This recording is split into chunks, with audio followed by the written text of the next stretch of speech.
am from Sivokak, a traditional name for St. Lawrence Island. I am a Sivokak Yupik grandmother, and I am a native village of Sivunga tribal citizen. As Irva mentioned, White House Environmental Justice Advisory Council member. And I'd like to acknowledge Rachel. I see her. She's one of council member as well. And there may be others. I can't see the whole participant list, but anyway, and Environmental Health and Justice Program Director with Alaska Community Action on Toxics. And I am calling in from Sivokak. I'm sorry, my work is on Sivokak. We have had our own community-based participatory research project since 2000. And I am a mother of 4 sons, 5 if you count my husband. And I like to thank the Creator. He blessed me with 4 healthy sons. I am also raising a grandson. And I have 3 granddaughters and 1 grandson. I live and work here in Anchorage on the unceded traditional territories of the Dena'ina people here in Anchorage. And I'd like to thank the Adanak Abakhlek, our Creator, for giving me this opportunity and to become a voice for my people, Arctic Indigenous peoples, and those who have no voice. And also I'd like to thank UC Davis and Irva for it's an honor to be a keynote speaker. I was very surprised when I received an email, an invite, and I'm very humbled. And I do this work. It's never been about me. I do this to become an advocate for my people and Arctic Indigenous people. And my husband and I live and work here in Anchorage, but my family still is on Sivokak, St. Lawrence Island. And the title of my talk this afternoon is Contaminated Without Our Consent: Our Struggle for Our Human Rights, Health, Justice, and Food Security. Do I, okay, I wasn't aware that somebody would advance the slides for me. Anyway, ACAD is a environmental health and justice research advocacy that works on the statewide. If you can go back to the first slide. ACAD works on statewide, national, international basis to achieve policy changes that are protective of our health and environment. We work closely with communities and tribes to address contamination, whether it's from the military or industrial operations, as well as long-range transport of persistent pollutants into the Arctic. And as I mentioned, I'm very grateful to our tribe, who are our partners on a community-based participatory research project, but also my people and communities are grateful for National Institute of Environmental Health Sciences. But lastly, I'd like to thank my family, my immediate family. This is my 19th year. I never imagined I'd be where I am today, let alone be a keynote speaker at UC Davis, your Environmental Health Science Center retreat. And next slide, please.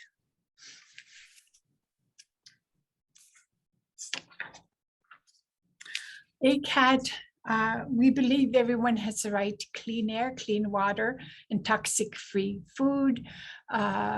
We believe in the core beliefs in environmental justice. We work to empower communities, whether it's to eliminate exposures through partnership in research, shared science, education, organizing, and advocacy. And we are committing to protect the health of our future generation, including through community-based participatory research, public education and training, community organizing and advocacy, and achieve policy change to the local and to the international level. And the image on the bottom left is of our students that take our community-based Summerfield Institute courses, and I will talk a little bit further. But the one is in the middle is of our youth from our island. They are holding fish traps at the Silky River. And then we also have a former staff member testifying on local policy here in Anchorage. Next slide, please. I'd like to acknowledge Annie. She was the community health aide for our community for 25 years. She was also one of the family members that have been displaced from the military site at Northeast Cape. She began witnessing cancers and other illnesses following the establishment of the military base at Northeast Cape. And these were illnesses never seen before in her people. And this is supported by records of research physicians and anthropologists found in the archives of University of Alaska Fairbanks that demonstrate this, that we only had one case of cancer that was reported prior to the 1950s. The military came in the late 1940s and 50s, and Annie was a very keen and trained observer about her people. She mentioned, all the high rates of cancer she was seeing in our people that lived, worked, or camped at Northeast Cape, and not only cancer crisis, but also low birth weight babies and miscarriages in our families from Northeast Cape. And she continues to inspire our work today. And also that it must be recognized that our community has environmental and health expertise. And that although difficult to prove cause and effect, the health concerns must be addressed. Although contamination of the Arctic through long-range transport is clearly a problem, it is very evident that the military contamination at Northeast Cape and Gamble impose additional threat to our health and environments and lands and waters. It is very important to do what we can to eliminate and prevent exposures from the military contamination by ensuring adequate, responsible cleanup. Next slide. This is an image of Alaska. We have 700 formerly used defense sites in our state. And the circle in the northwestern part of Alaska, as part of our grant from the National Institute of Environmental Health Sciences, we we did extensive research in the Norton Sound region. We identified 32 formerly used defense sites, including the 2 on St. Lawrence Island. And I will show an image later. But these not only include formerly used defense site, but all Department of Environmental Conservation contaminated sites, whether they're from FAA, the Coast Guard, they're Superfund sites, they're radioactive waste sites. And, we have 229 tribes in Alaska. There's 572 in our nation. And everybody thinks Alaska is the last frontier and pristine. However, we now know that the Arctic has become a hemispheric sink. You can't taste or see or smell these toxic chemicals. And I'll talk a little bit further. But a lot of these formerly used defense sites are in close proximity to our homes. As you can see, a lot of them are all along the coast or in close proximity to our hunting, food gathering locations. And I am calling in from Anchorage, where ACAT office, and that's in South Central. And we have Superfund sites here. And I just want to mention Northeast Cape ranked high enough for the national priorities list or Superfund, but it was never placed. Next slide, please. As I mentioned, we now know that the Arctic has become a hemispheric sink for toxic chemicals called persistent organic pollutants. And because of our reliance on our Nukabik, we are some of the most highly contaminated population on the planet due to disproportionate exposures to toxic chemicals, and our children are at highest risk. And we now know that contaminants in our blood and breast milk, which I mentioned, are some of the highest on any population on the planet. And we now know that the mobilization of these toxic chemicals into and within the Arctic is being exacerbated by the warming of the planet. And we now know that the Arctic is warming 3 times faster than the rest of the world. And as the warming of the Arctic, the melting of our ice, glaciers, and permafrost is now releasing toxic chemicals that have been sequestered. And it was very alarming to learn that the Arctic Ocean has the most microplastics of all the ocean on the planet. And anytime a chemical is manufactured, anytime it is applied, anytime it is released, it comes and arrives in the Arctic within 5 to 7 days. An example is if a farm worker applies a pesticide on his crop in South America through air and ocean currents, it comes here and gets trapped here and at the South Pole and has nowhere else to go. Next slide.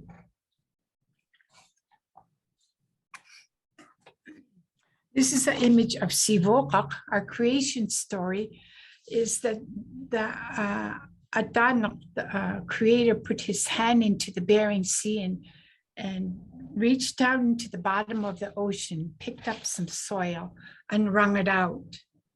As you can see, it looks like it's been wrung out. That's what Sivokak means, wrung out. So historically, we used to have 10,000 of us on Sivokak in 32 villages. And some of our elders even feel that we had 20,000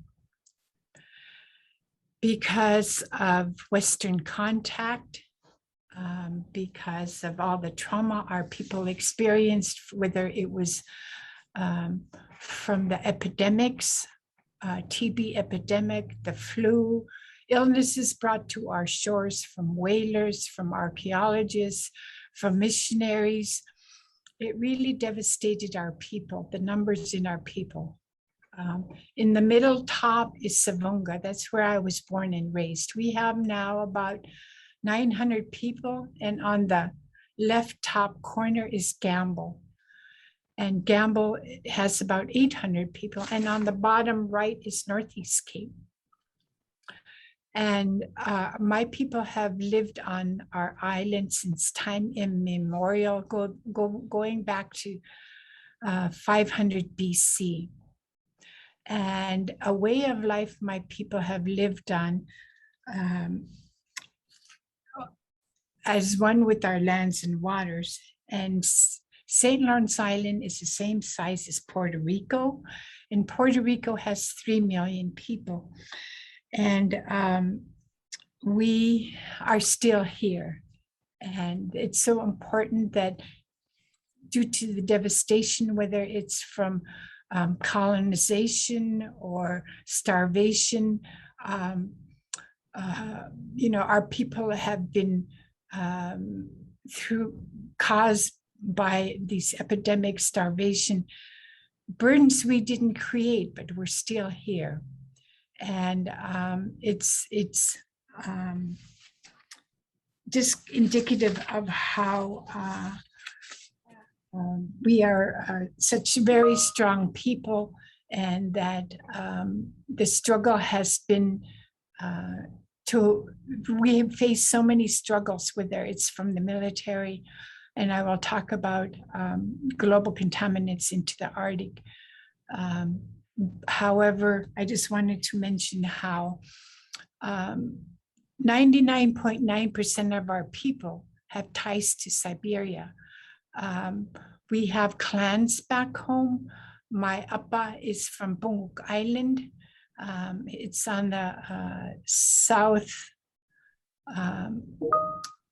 right below Northeast Cape. That whole area belongs to my Appa's clan, Gialirak Bunguk Island. And he is also from Gangyarame. And my grandmother, my Ningyok, is from the Uwali clan. We have clans back home. And next slide, please. These are images of our way of life. The bottom right is of a young woman who is sewing walrus skin hide to make angyak. Historically, we used skin boats. You can see the top image of the beautiful sunset with the skin boat. Our way of life that we've lived for many, many generations, living off the land and ocean with the utmost respect for our lands and waters.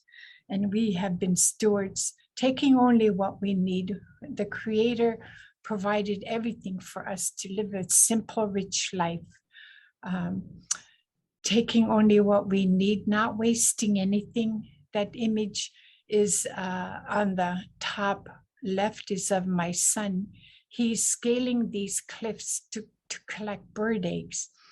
And on the bottom left side is an image of our drummers and singers, talking not only of stories, but our dances also tell stories. The motions and songs and stories tell of our way of life, songs passed on for many, many generations. And this is at a festival here in Anchorage, where we gather as a people to celebrate our existence, our traditions and cultures, including Eskimo dancing. Next slide, please.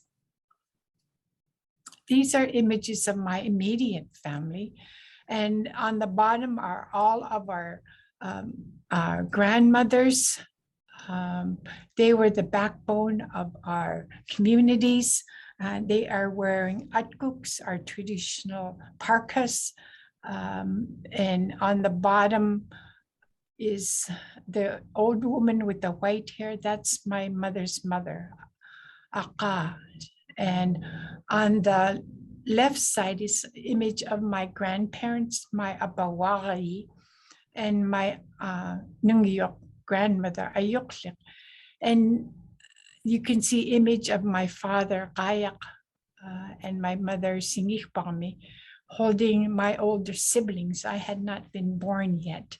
And then voices of our ancestors are young men and women singing and dancing between the whalebone arches on a beautiful day in the fall time. Next slide, please. I just want to let you know that Indigenous people's knowledge is the foundation of our community-based participatory research project. Western science is finally starting to acknowledge our Indigenous people's knowledge, which is all science-based, knowledge passed on for many, many generations. How to predict the weather. Our people used to be able to predict the weather 1 month away by looking at the formations of the clouds and the wind direction. And so knowledge passed on for many, many generations. And also the migration patterns of the wildlife my people have lived on for since time immemorial. And it is important that as researchers that our people acknowledge our indigenous peoples, that it is on par with Western science, and that it has been the basis of our CBPR. And these are quotes from some of our leaders and community people. And I would just like to read to you. And this is from Merle Apasangak, who is with the Native Village of Gamble, but he is also a member of our Protecting Future Generations Work Group project. And his quote goes, "We have always been a vigilant people. Our community-based research enables us to be vigilant at the molecular level." Another quote is from Delbert, who's holding up the bird that you see on the top right image. And his quote is, "We are overwhelmed with concern about the health harms associated with climate change, the loss of sea ice and melting permafrost, and the mobilization of plastics and chemicals. These are all interconnected. We are running out of time." And the last quote is from Viola Waghiyi, a former board member of Alaska Community Action. And her quote is, "We don't eat just one chemical. We eat the whole fish." Next slide. As I mentioned, we've been funded from the National Institute of Environmental Health Sciences. We partner with our leadership in communities. And it's important that we are just not research subjects. We need to be involved in all research if it consists of any biomonitoring or sampling on our lands and waters. We are our own experts. And in the beginning of our community-based participatory research project, NIEHS has funded us since 2000. And that says a lot in itself. We started doing this research to look at military toxics. And in the beginning of our island project, our people wanted to get our blood tested first to validate what we'd known all along, that the illnesses that Annie started recognizing, including cancers, the low birth weight babies, and miscarriages, were all associated with the 2 formerly used defense sites that were abandoned and buried on our lands and waters. And in the beginning, we tested the blood out of 3 groups: Gamble residents, Savunga residents, and our Savunga residents who are now displaced, who have lived, worked, or camped at Northeast Cape. And my people have 4 to 9 times higher PCBs than the average American in the lower 48. Clearly, military toxics is contributing to this, but also evidence of PCBs that are accumulating in the Arctic through the POPs that I mentioned. But the main important factor here is that military contamination is a significant source. And the red line you see on the bottom is of the average population of the lower 48. Next slide. These are images of the formerly used defense site on our island. Before satellite, you saw all those formerly used defense sites on the top of Alaska, all along the western coast from the Cold War era. Before satellite, they built these humongous 13-story structures called White Alice sites, and we had some on our island. And they were early warning systems. They're all along these formerly used defense sites, that the map that you saw.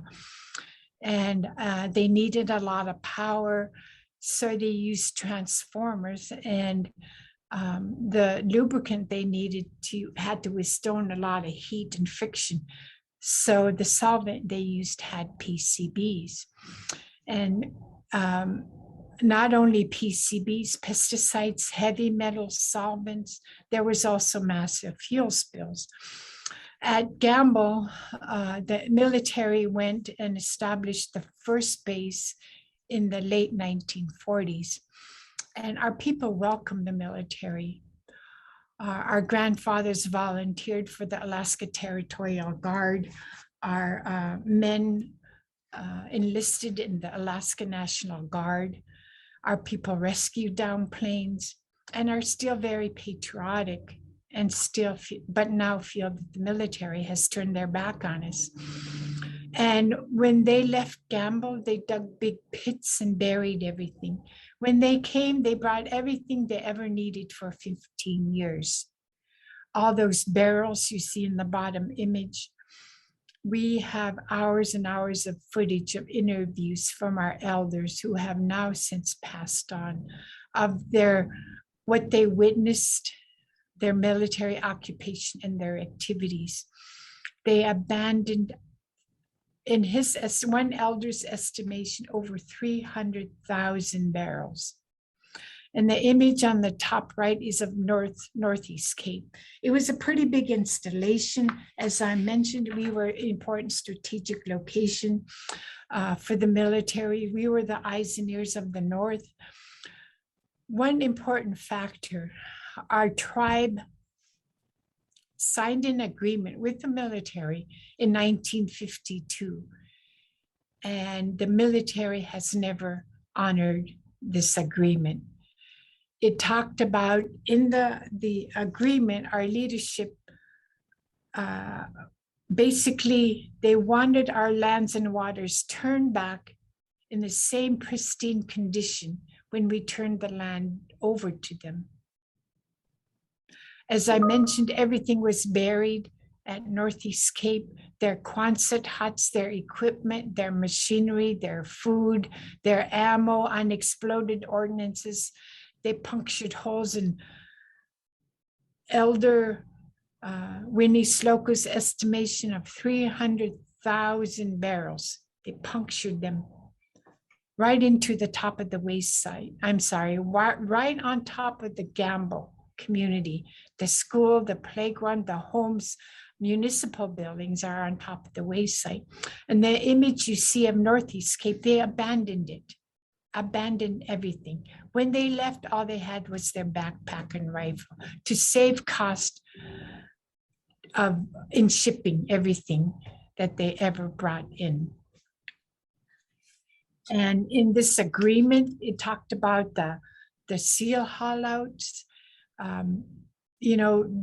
Not only did they abandon the toxic chemicals, but they were also very negligent.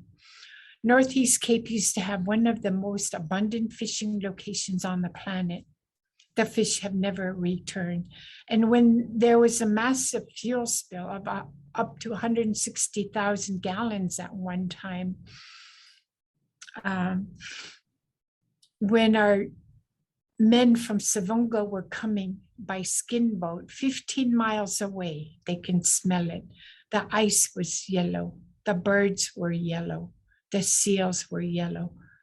It resulted in food security issues. We had no more seal haulouts, no more tomcod fishing, no more fish in the Sukli River, the most abundant on our island. And this is a result of the military toxics that was abandoned at Northeast Cape. Next slide. We hire and train local people. I've been doing this work for 19 years. When ACAT did the press release about the PCB levels in the blood of our people in October 2002, the slide with that showed the image of the PCB levels in the blood of our people. I read the newspaper article and it really touched me. It was on the front page. I knew about the 2 formerly used defense sites, the 2 former bases. I knew about all the cancers in my people. My dad had died of cancer, and I had never put the 2 together. And later the same week, I got a job offer on my answering machine to be the assistant coordinator. And I had to really think about it. I mentioned I'm a mother of 4 sons. And after I was a stay-at-home mom for 6 years. It was very difficult with the one income coming in, but we chose to do it. We had bad experience with daycare for my son, not getting adequate care. And so once my sons were all in school, I started taking my computer classes. A lot had changed in those 6 years, thinking I'd get my degree in accounting. Most of my job experience had been in accounting, but the Creator had other plans for me. I had to really think about it. I have no degree. However, it's so personal. So I took the position. I've challenged myself to learn as much as I can. As I mentioned, the burden of proof was put on us. These sites have never been properly characterized. And so these are just some of the CBPR sampling that we've done. And I've been trained to do all this. And when we hire our staff, I train our staff. The labs teach me the protocol, they train me. I've collected all of these myself. Our people have become our own researchers and scientists. We don't have degrees. We don't need to have degrees. However, the passion we have to hold the military accountable has driven us to be at our best, include elder interviews. We have hours and hours of footage. You saw the image of our young men collecting bird eggs. In the beginning, we looked at PCBs, pesticides, heavy metals, but we've looked at newer class of chemicals in the blood of our people, including PBDEs, PFAS, and perfluorinated compounds. Other environmental sampling include air, groundwater, surface water, edible plants, including plants and berries, roots. We have very short summers out here. We have some of the most super packed plants and berries because their summers are 3 months long, and we have 24-hour daylight. But we also have a lot of medicinal plants that we also use. Sediment core samples. I'll talk a little bit further about our traditional food study result. I mentioned the stickleback.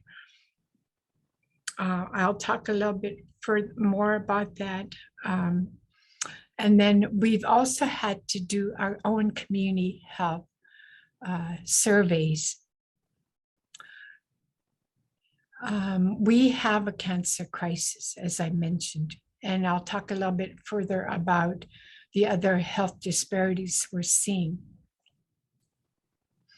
Our tribe petitioned ATSDR to do a health assessment, and it's very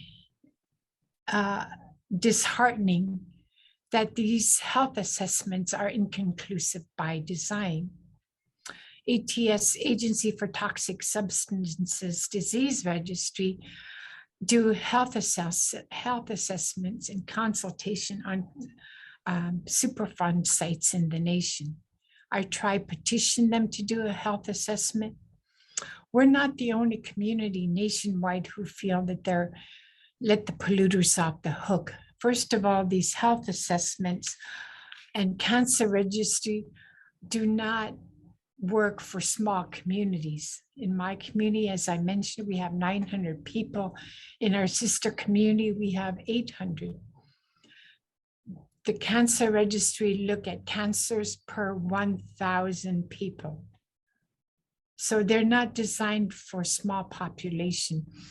And when ATSDR, I made sure that they interviewed all our community health researchers, community health aides, our leaders, people who witnessed the military's occupation and their activities. Western science is finally acknowledge our Indigenous people's knowledge that I talked about. But when we talk about our own observation and changes in our health, we are still being discredited. All those interviews, the few interviews that the ATSDR did, they added them at the end of the report and didn't even include them. And our tribe informed them to make sure that they include our data from all these evidences that are mentioned here, all this list, to include that in the health and assessment. And they didn't. They never used our data. And so it's been very disheartening. And also, when we looked at PBDEs and PFAS, we not only looked in the blood serum of our reproductive age men and women at PBDEs and perfluorinated compounds, but we collected household dust because our homes are closed in more during the long winters. They're more insulated. And so we found evidence of how these flame retardants do not stay in the products we bring into our home unknowing. The furniture foam, carpet padding, the casings of hard electronics, they leach out of these products and attach to household dust. And it's alarming to learn that children have higher body burdens of flame retardants in their little developing bodies than us adults, because they're on the floor, they put everything to their hand and mouth, and from the household dust, but also our pets. I had a pet that died of breast cancer. And our vet told us that pets have more cancer than humans because they're on the floor, right? They lay on the carpet as well. Next slide, please. This is the result of our traditional food study. At the direction of our leadership, when we learned of the high levels of PCBs in the blood of our people, they asked us to look at in our nakapik, our traditional foods. 90% of our homes eat only traditional foods. Because of our isolation, everything has to be flown in. And sometimes the planes are not able to come to our community because of weather. And sometimes we don't get planes for a week. Even the changes with climate change, we're seeing drastic changes in our environment. We're getting more super storms.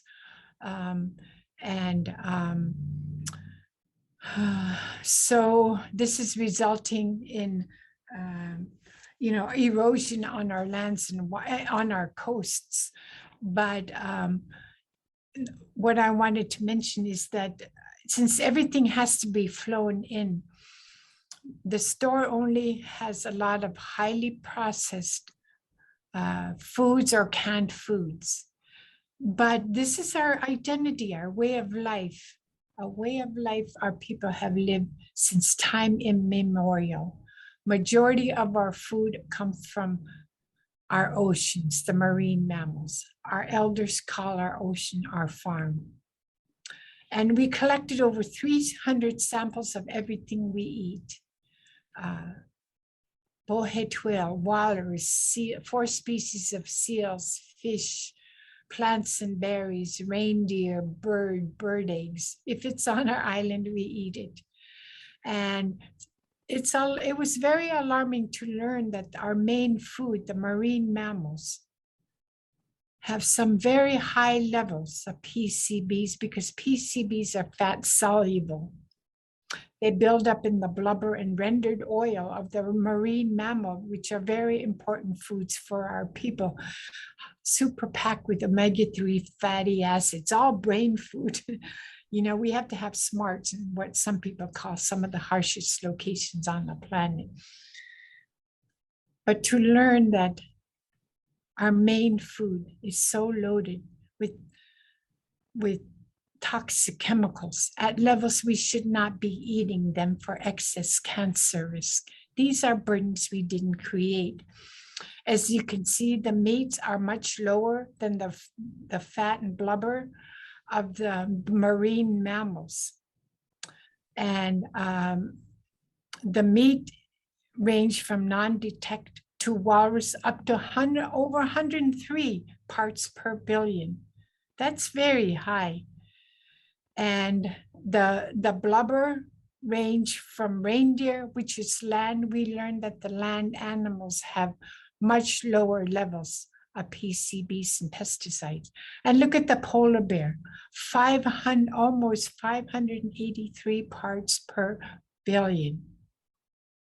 That is quite alarming.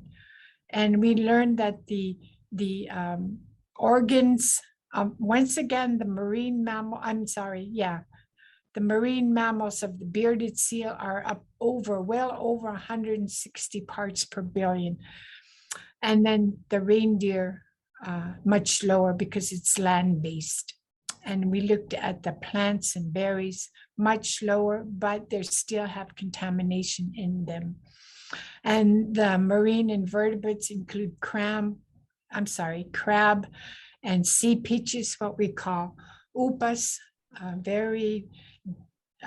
their delicacy. We eat them with walrus and seals and marine mammals. They're very crunchy and salty taste and sweet. They're tunicates. Next slide. And this is our identity. It's not. We are hunters and food gatherers and fisher people. It's not something we can. We don't have adequate food sources in the stores. It's not something we as Indigenous people can quit eating. You know, we provide this science-based data, we provide this research and don't tell our people what to eat or what not to eat. We provide this information so our people can make their own informed decisions. But when they ask us how they may be able to reduce their exposures, we share information on how we learn that since PCBs are fat soluble, they build up in the marine mammal blubber, and they also build up in us, that they can trim the blubber and more or not eat it as much. But I want to stress the important fact is that our people still feel the benefits outweigh the risk.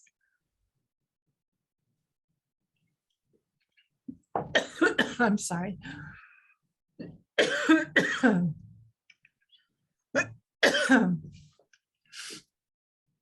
These are images of the health harms associated with the toxic chemicals that the military buried and abandoned on our island, but including the cancers, thyroid disease, diabetes, heart disease, low birth weight babies, miscarriages, premature births, and other reproductive health implications. Also developmental and learning disabilities. Alaska has 2 times more birth defects than the lower 48. And our Alaska Native infants have even 2 times more than non-natives. And also, personally, I'm a cancer survivor. In my immediate family, we were a family of 8, my parents and my siblings. Half of us have gotten cancer. My dad died of cancer. Also, our healthcare system is broken. By the time we find out we have cancer, it's too late. It's not a matter of if we'll get cancer, but when. My father had to pay for his own way to come to Anchorage because the hospital in Nome kept sending him home. We don't have hospitals in our communities. We have clinics. We love our community health aides. And to get any kind of medical treatment or assistance, we have to be sent to Nome on the mainland that serves 10,000 people, the 16 tribes in our region, but also the non-natives in Nome. And then for cancer treatment and diagnosis, we have to be sent to Anchorage. Like I said, my dad had to pay for his own way, and he never went home. He died here. My mom has had cancer, my eldest brother, and shortly thereafter, myself. I'm lucky. I only needed surgery. These radiation and chemo is so hard on the body, it zaps our immune system. And even though my brother has been cancer-free, I've had to fight for adequate health care for him. I had an auntie once who fought cancer for 7 years, but she caught a superbug from the hospital. Finally cancer-free after 7 years. That's what killed her. I've had a brother who's had an infection in his body. And, you know, there needs to be systemic wide change, not on regulatory and chemical and environmental laws, but adequate health care. It's so hard to properly diagnose and treat environmental health effects. I've had 3 miscarriages. My grandmother, she was a midwife. She had 12 children and only 4 survived. I think about my grandmother, how strong she was. Here she's delivering all the babies in her community and she's bearing her children. I think about my mother who had a stillbirth after me that almost took her life.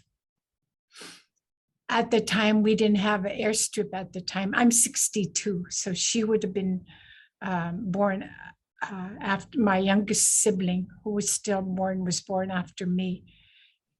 There were no airstrip in our community. She had to be taken by boat to our sister community in Gamble.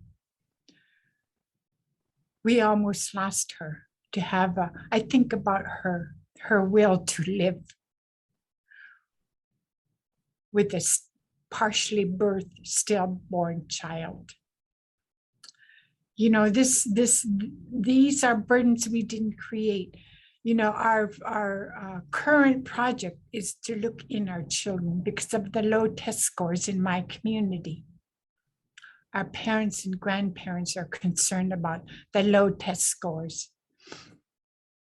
As I mentioned, you know, our people have passed on Indigenous people's knowledge and observation for generations. We have over 100 words for ice. Our men used to be able to predict 1 month away the weather, the wind patterns, you know, all science-based, all smarts to live in where we live. Concerns about our children's not able to sit still, ADD, ADHD, autism. Illnesses never seen before in our people. Next slide. I'm wrapping up here. As I mentioned, the multi-generational effects, not only in my family, you know, we have a cancer crisis in our elders now who were kids, who swam in that Suke River. There was a massive fuel spill, up to 160,000 gallons. We think that was at one time, 160,000 gallons due to negligence at one time. We think there's more closer, up to 220,000 gallons. The military has now displaced our families. We used to have 130 people that lived there. We had a school, we had a tribe, and now we're seeing the most cancer and health disparities in those kids who swam in that river. You know, I mentioned when the massive fuel spill happened, our men were coming by skin boats 15 miles away. They could smell that fuel. The ice was yellow. The birds were yellow. The seals were yellow. This resulted in no more food for our Northeast Cape families. So they had to survive by looking through the military food that they threw away. And they allowed this to happen. You know, these are just some of the ways that the military has turned their back on us. And these are graves of stillbirths and our elders that lived and worked there. Next slide. We offer Summerfield Institute. These are images of our people in our island. It's a week-long college-credited course on environmental health and justice, but also hands-on training. And the elder on the top with the red coat is my auntie. She worked with Annie. Annie passed away from breast cancer. Her liver cancer had been in remission. And that's my Aunt Harriet dissecting a little stickleback. We collect little stickleback because they're indicators for reproductive health. 70% of the reproductive system of these little fish is same like humans. 70% reproductive system of the little fish is same like us. These toxic chemicals are changing the little fish. The male fish is producing glue a female makes for her eggs. But I love that image of my aunt dissecting the stickleback. And other, that's Erica Apadiki on the bottom left. We are collecting microinvertebrates to look at the health of ponds and glaciers and rivers. You see the image of my cousin throwing in a fish trap at Troutman Lake in Gamble. And you see Robert, who is a leader, and he was one of the project leaders holding that the invertebrate trap to look at the health of our waters. But we've offered 3 in Nome for our people, not only on the island, but tribes in the region. It's open to Indian General Assistant Program under EPA, technicians. It's open to tribal leaders, moms, grandmothers, youth, elders, and because a lot of times burden of proof has been put on us. Next slide. And not only have we offered, Summerfield Institute, but we organize with our youth, our women, and elders to make sure we achieve health, human rights, environmental, and reproductive justice. The image is of the youth. We offered a human rights training. We brought in Andrea Carmen with International Indian Treaty Council to have training with our youth. Our youth there sent a letter to President Obama at the time to show images of our way of life and why we need to protect it, but also for a call to action to clean up the military toxics. And on the top right is an image of the United Nations Rapporteur on the Rights of Indigenous Peoples, Mr. Anaya. We had a global Indigenous women's gathering in Chicaloon, a community, a tribe just outside of Anchorage here. We trained women how to testify, how to contact decision makers, how to write letters to the editor. But he was able, the UN rapporteur, James and I, women were able to testify. We had women from throughout the globe, North and South America, and and Canada. But the image on the bottom is in Nome. Women from our region, the 12 communities in our region, education on environmental health and justice, but how to empower women. Not only are we talking about environmental health and justice, but the true history of our Turtle Island, of the Native Americans and Alaska Natives and Alaska up here, of generational historical trauma passed on to each generation, decolonization, how the doctrine of discovery, we talk about that difficult truths. You know, right now it's coming to light all the children that were buried during the boarding homeschool era. And we hear about the toxic trail of tears, of how tribes in lower 48 were forced to walk in winter to Oklahoma. They uprooted them from their lands and waters and moved them. This is the real history of United States of America, supposed to be one of the largest, richest nation on the planet. There's been a lot of healing of women, and women are rising because our wombs are our first environment, and we're caretakers of our families and our communities. So it's an honor to work with all these communities who want to make meaningful change. Next slide. I'm wrapping up here. These are some more images of our tribal community forums and Indigenous women's gathering. I was also a member of the National Institute of Environmental Health Sciences, their National Advisory Environmental Science Council.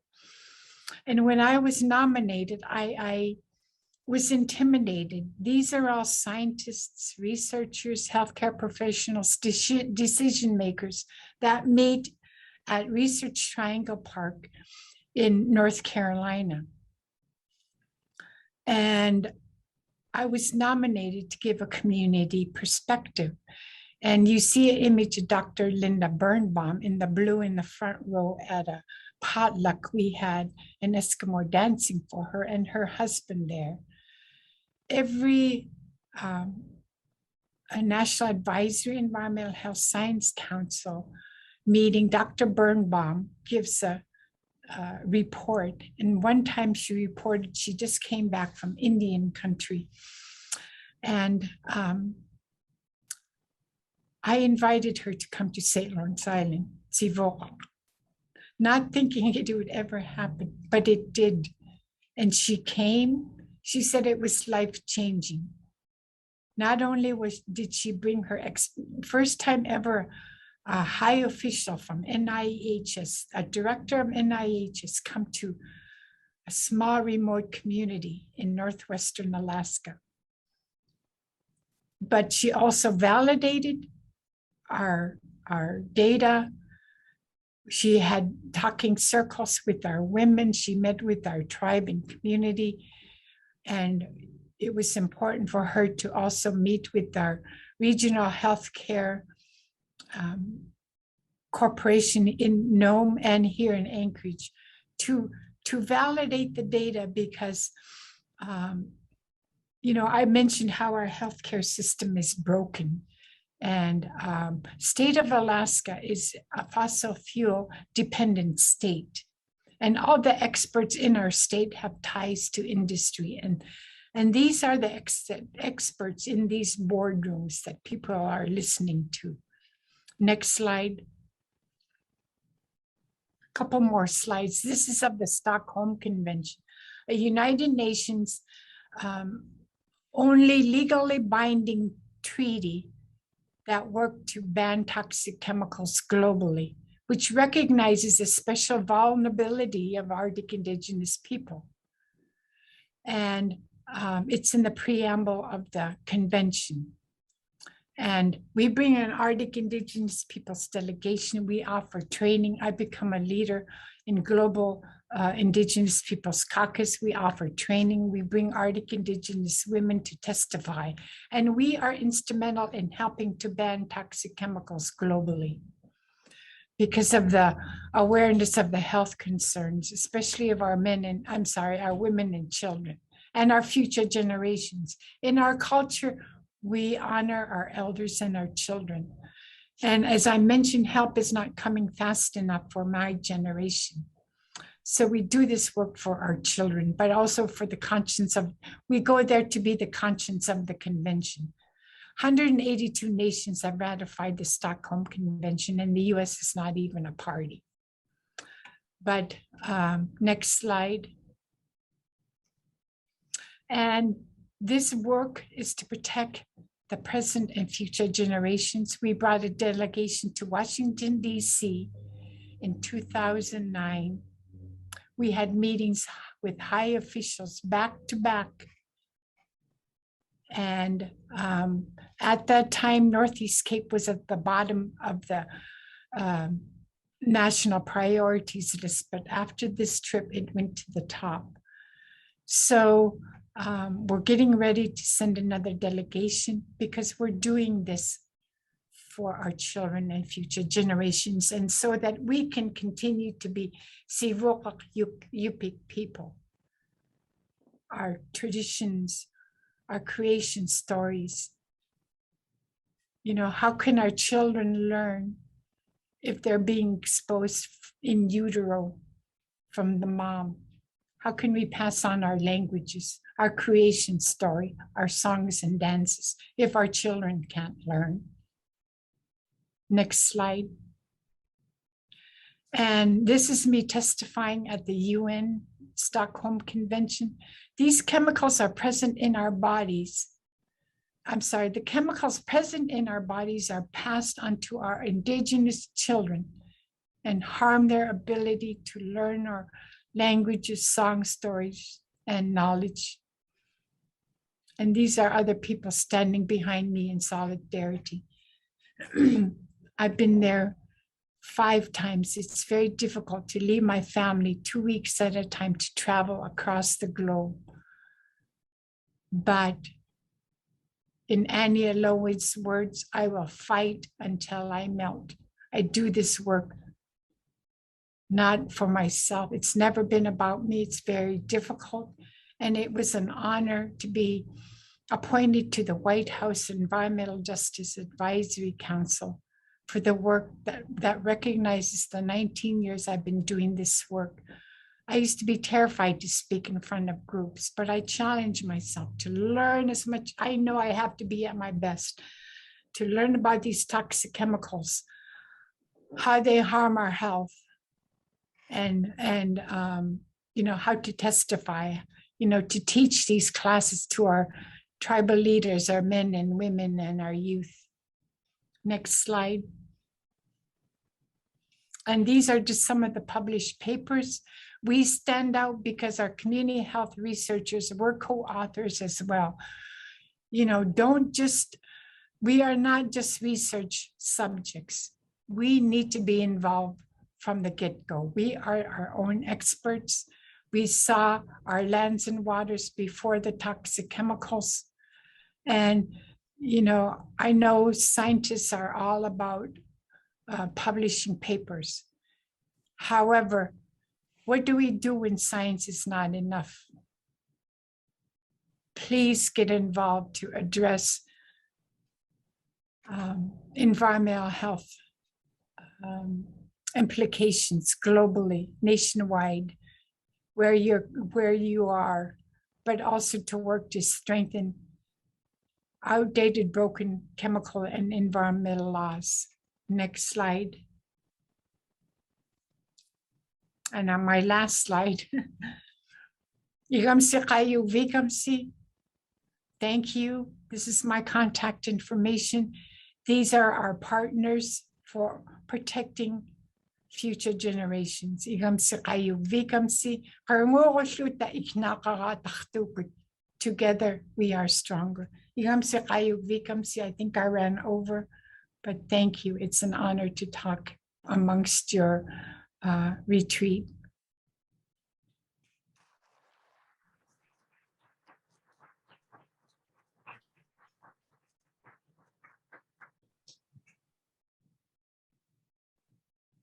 Yes, thank you, Vi, for that wonderful. Let me turn the video on so you can see. And Irva, I don't know if you want to come back up or to answer questions. Yeah, thank you. We're getting some, a lot of people in the chat saying wonderful presentation. It was very inspiring for many of us.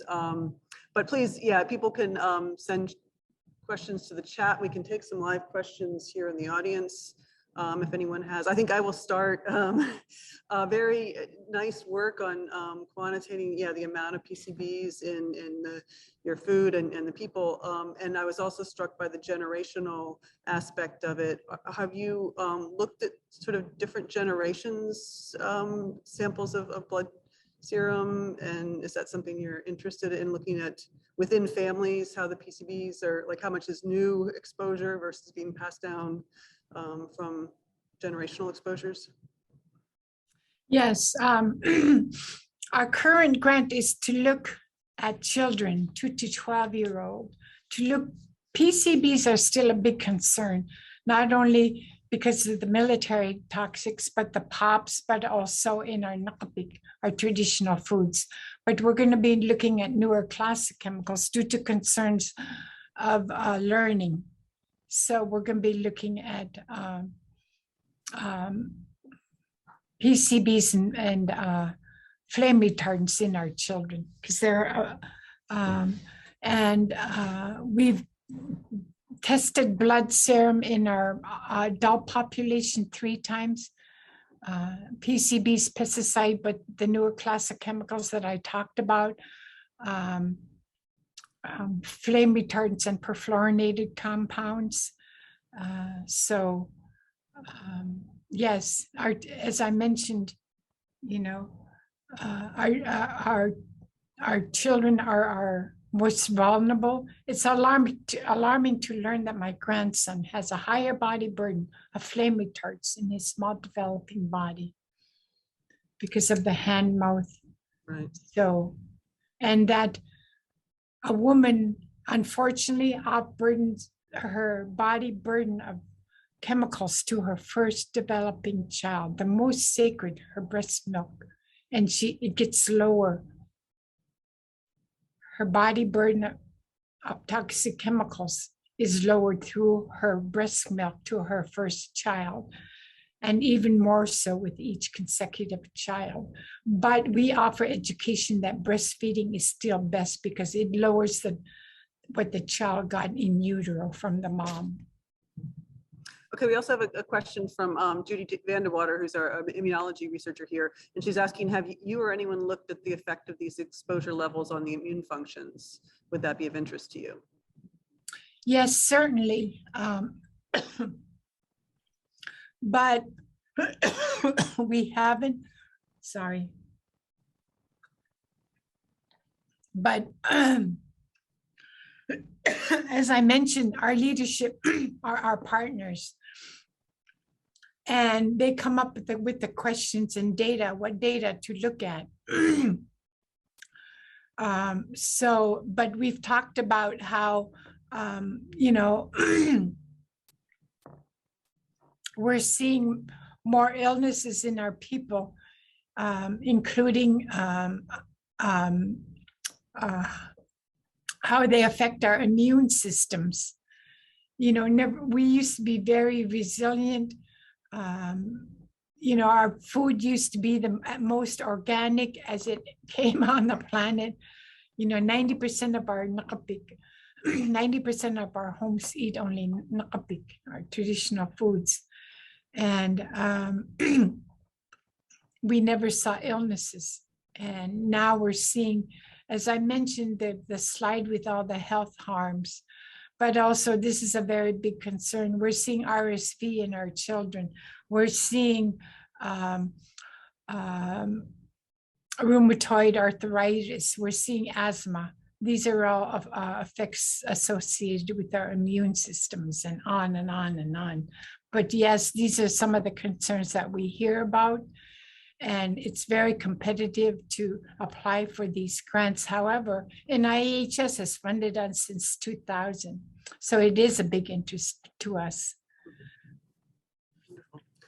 Any questions from the audience here?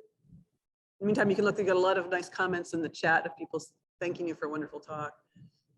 And people are talking about, you know, beautiful story of resilience, a moving presentation. I hope I moved you to take action.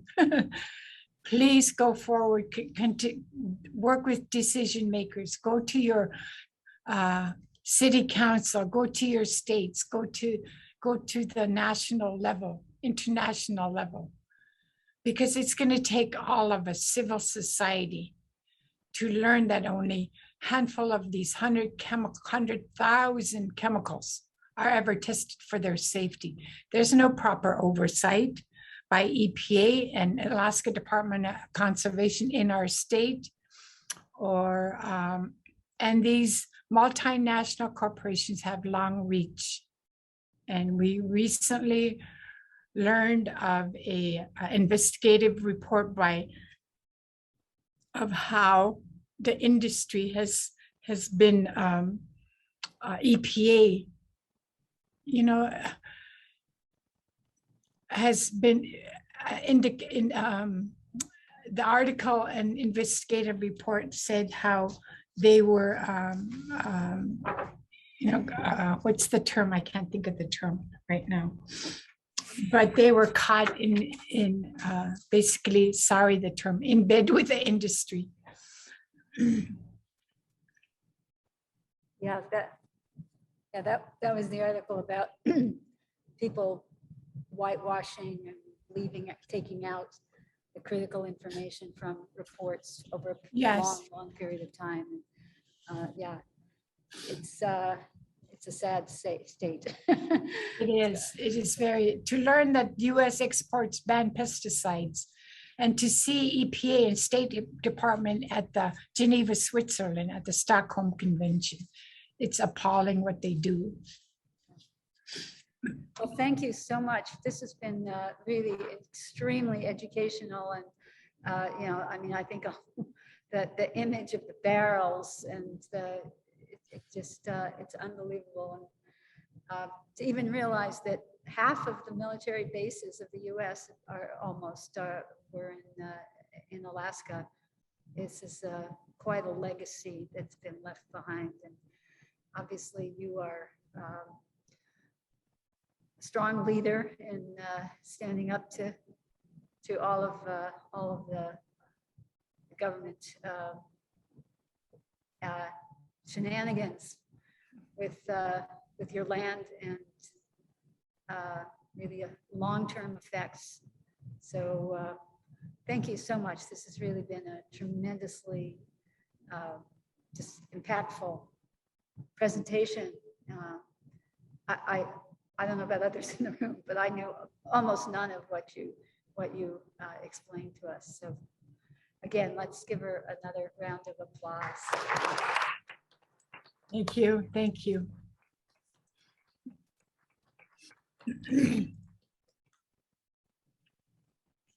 Great, so the room is on coffee break. Zoom, thank you again, Vi, and I hope that you'll continue to participate. Tomorrow we have like some breakout sessions where you can more actively interact with some of our researchers.